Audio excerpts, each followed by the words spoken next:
Minnesota's low-potency THC businesses are worried their sales are about to go up in smoke because of a new state regulation.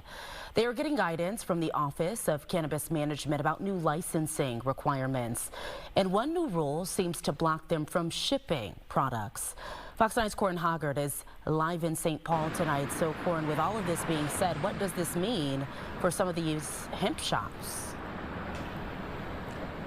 Simone, it means they'll probably lose a lot of sales. The folks here at St. Paul Cannabis, for instance, ship a lot of their hemp-derived THC products, their gummies, their beverages, all that stuff. They ship it across the state, across state lines sometimes. Mostly, though, it goes to rural areas, and it's sent via the post office or FedEx or UPS. And now, though, as these new rules come into place, they have to get a hemp license with the state. Once they get that license, they can only make deliveries through licensed delivery services. And guess who won't be licensed delivery services? The post office, UPS, FedEx.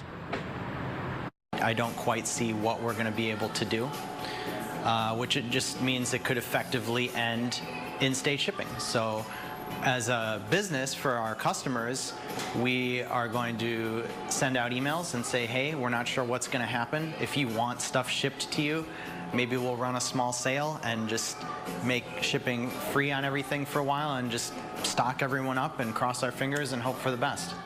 Oh, wow. So, Corin, there we talked a lot about shipping the products, but does this actually mean that consumers will then have to go to a store to buy any of the products like gummies or drinks, THC?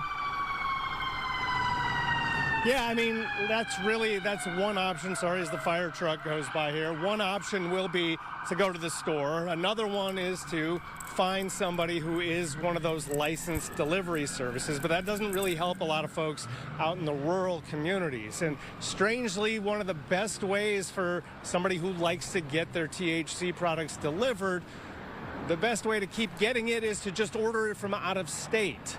You know, this is a federally legal product, so there's nothing that the Office of Cannabis Management can do to stop companies from Wisconsin or California or Colorado or anywhere else from shipping these products into Minnesota. All they can really do is tell a licensed Minnesota company that they're going to punish them if they don't follow the rules.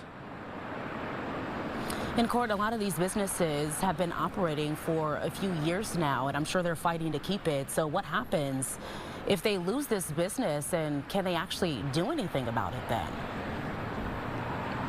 Yes, Simone, they are trying to do as much as they can about it. They're talking to us. They're talking to the Office of Cannabis Management. They're talking to attorneys. They're saying that they may actually file litigation if OCM tries to enforce these rules.